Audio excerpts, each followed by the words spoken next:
So, Andy.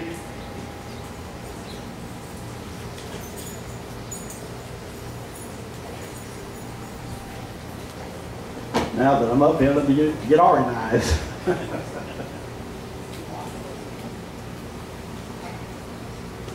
Thank you for giving me the opportunity to speak. I, for one, am very much grateful and thankful for it. I'd like to say, first of all, let me say that I'm not ashamed of the gospel of Jesus Christ. It's just as it was in the book of Esther. I believe that we were brought up for such a time as this. And my friends, let me tell you this, okay? I'm not a Johnny-come-lately to the freedom movement. I've been an active patriot for over 45 years. And our time has come. All we must do is continue to expose and oppose history's most diabolical evil conspiracy. And history is on our side. The spirit of mankind is to seek freedom over bondage, truth over falsehood, love instead of hate, knowledge instead of ignorance, and the boldness instead of being timid. Let me encourage you to buy two things, if you would please. We're a primary educational organization. The first one, and I came up on this on the internet, it is called The Agenda. And it's produced by a congressman from the state of Iowa. His name is Curtis Bauer. Without a doubt, it is the best educational tool that I know of, and it lays out how our nation has gotten the sorry condition it is. The other thing I'd like to point out to you, if you would please, is a book called The Showers of Power. This is actually a classic, as far as we're concerned, by James Pearl. It tells about the Council on Foreign Relations and its role in the decline of America. After you have done all that, let me ask you to look into the program of the John Birch Society. I think you will find that we have a very good program, and we can together solve many of the problems that our country will face. The last one, and the last piece of advice I'd like to give you, okay, is that let us pray as if it is all up to God, and work as if it's all up to us. Thank you, and God bless.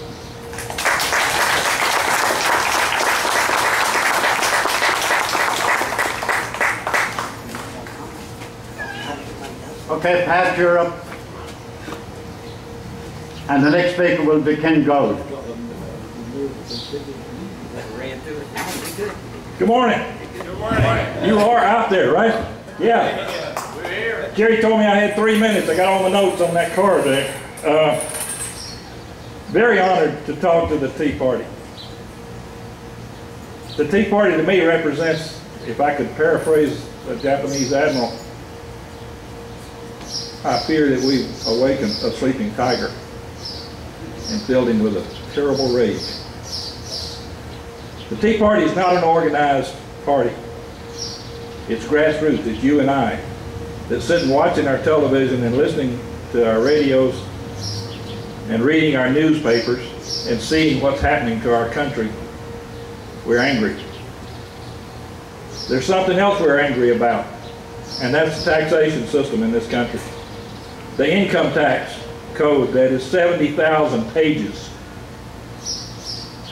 that provides all kinds of opportunity for lobbyists in Washington, that provides all kinds of opportunity for politicians to buy votes. We can replace that income tax code, that 70,000 pages on a national basis, with 130 pages of fair tax.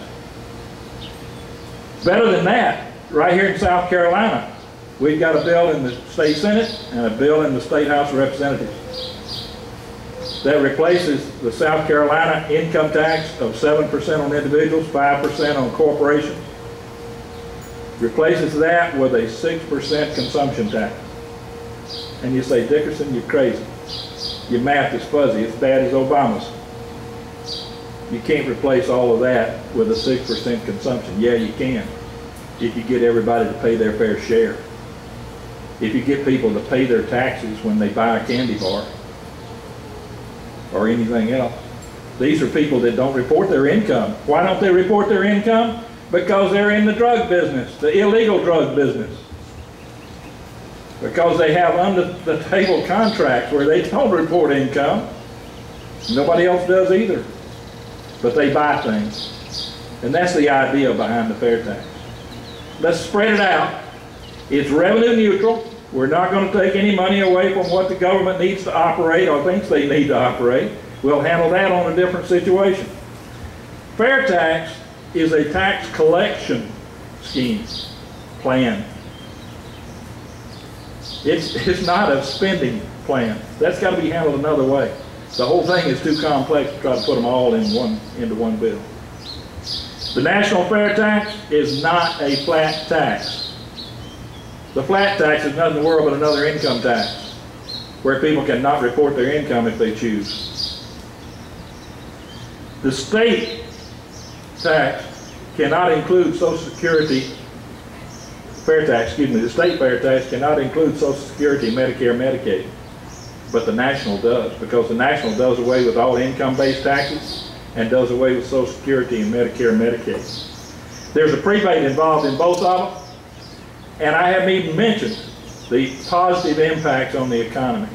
Let me encourage you to go to fairtax.org to see the national and scfairtax.org to see the state. Get educated on it, back it. Thank you.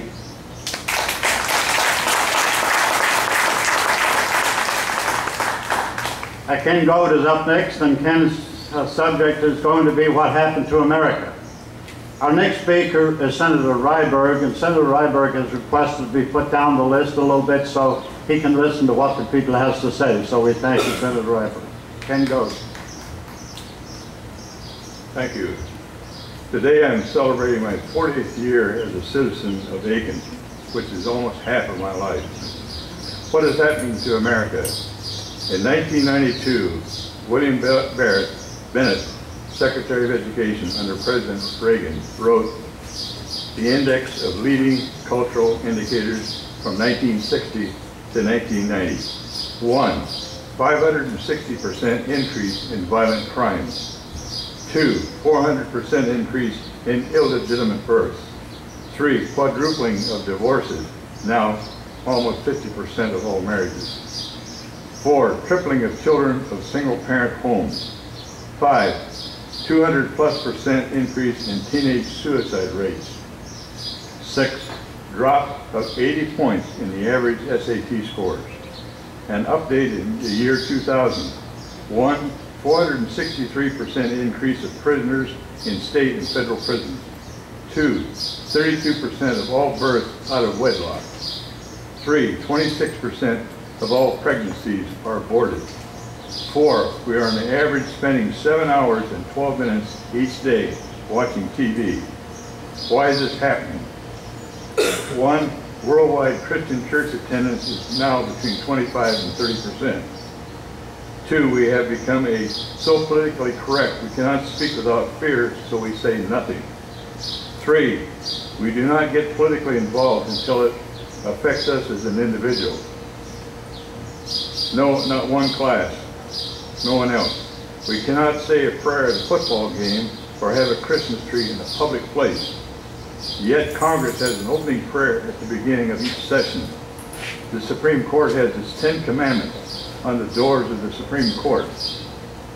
The President of the United States takes an oath to God when sworn in. Each person as a witness in court swears an oath to God. Number 1, our fine educational system. We graduate students, some who can neither read nor write, at the graduate level. 2, the answer according to our educators is more money. This has been a theme for over 30 years, using a word from Herman Cain. How is that working for you? 3, a major factor for our country's success is competition. Why are public schools so afraid of private schools, homeschooling, if they meet or surpass the national standards? 4, have you noticed the small ink pads on the counter of our South Carolina banks? It's for thumbprints. Some of our citizens cannot write. Our politicians and appointees. Number 1, our U.S. representatives and senators can retire for life after serving 2 or 3 terms. And many retire as millionaires. How do they accomplish that? 2, they have their own health insurance program. 3, they recommend and approve their salary increases. I'd like to be able to do that also. 4, our courts frequently make the laws, not interpret the laws. We must stand up, my fellow citizens, get involved. Your country, your vote counts. United we shall succeed. Individually we can fail. 2, practice your religious freedom. 3, read and know the Constitution of the United States and the Bill of Rights that does provide the rights and freedoms so many in the world do not enjoy. Stop being a member of the me generation, but do what's good and right for us as citizens of America. Thank you for your attention.